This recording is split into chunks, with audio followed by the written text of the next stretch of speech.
Hello everyone. In this video we are going to continue Science and Technology Part 2.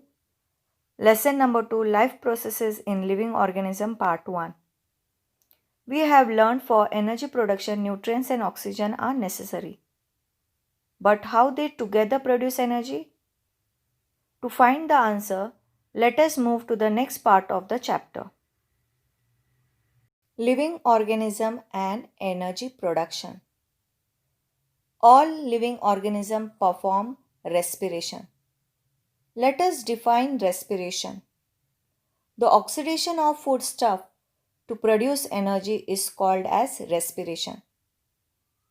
But do you know what exactly happened during respiration? Let us study this life process. In living organism, respiration occurs at two levels: body level and cellular level. We know that at body level, oxygen and carbon dioxide are exchanged between the body and the surrounding. When diaphragm contracts and move downwards, air is taken in the body through the nostrils. This air enters the nasal cavity, then through larynx move into the trachea. The air further passes into the two bronchi in each lung and further into the bronchioles. Alveoli are present at the end of the bronchioles. Air from the bronchioles enter the alveoli.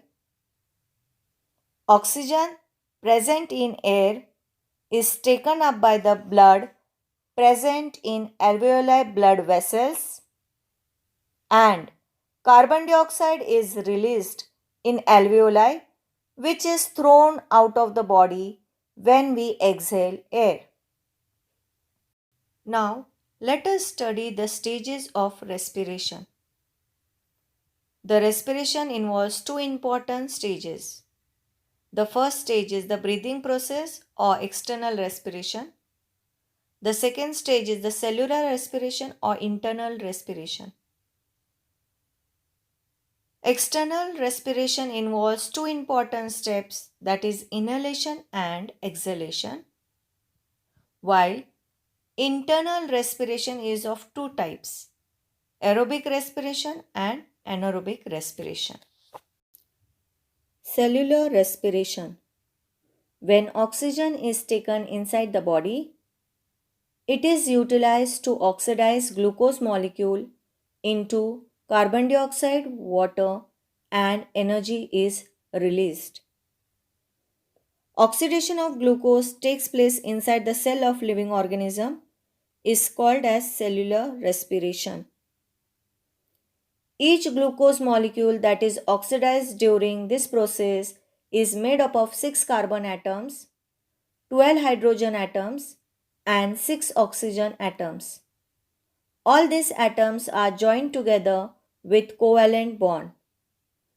Come, after the brief description of cellular respiration, let us now proceed to learn its mechanism. Cellular respiration.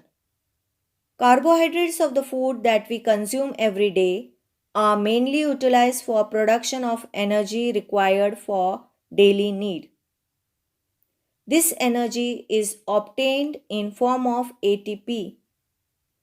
For this purpose, glucose, a type of carbohydrates, is oxidized step by step in cells. This is called as cellular respiration. Cellular respiration occurs among the living organism by two methods. The first method is aerobic respiration, which takes place in the presence of oxygen. The second method is anaerobic respiration, which takes place in the absence of oxygen. Come, let us learn about each method one by one. Aerobic respiration. In aerobic respiration, Glucose is oxidized in three steps. First step is glycolysis, Krebs cycle or tricarboxylic acid cycle, and third step is electron transport chain reaction or electron transfer chain reaction. Glycolysis. Breakdown of glucose into pyruvic acid is known as glycolysis. Glyco means glucose, lysis means breakdown. It occurs in the cytoplasm of the cell. A molecule of glucose is oxidized step by step. In total, there are 10 steps. Glucose is oxidized step by step to produce two molecules each of pyruvic acid, ATP, NADH2, and H2O. Molecules of pyruvic acid are converted into two molecules of acetyl coenzyme A. Two molecules each of NADH2 and CO2 are released. Let us proceed to learn about the second process in cellular respiration, that is tricarboxylic acid cycle or Krebs cycle. This cycle occurs in the matrix of the mitochondria. The first stable compound is a 3-carbon compound called as citric acid. So, this cycle is called as tricarboxylic acid cycle. This cycle is also called as citric acid cycle. Sir Hans Krebs discovered all the cyclical reactions of TCA cycle, so also called as the Krebs cycle. Both molecule of acetyl coenzyme A formed in glycolysis in cytoplasm of cell now enter the mitochondria. Acetyl part of the acetyl coenzyme A is completely oxidized in this cyclical process and carbon dioxide, water, NADH2, FADH2 are formed and energy is released. Remember, acetyl coenzyme A oxidized in Krebs cycle are derived from pyruvic acid, which are derived from glucose. Thus, it means the oxidation of acetyl coenzyme A is oxidation of glucose. Let us now learn about the third step involved in aerobic respiration, that is electron transport chain reaction or electron transfer chain reaction.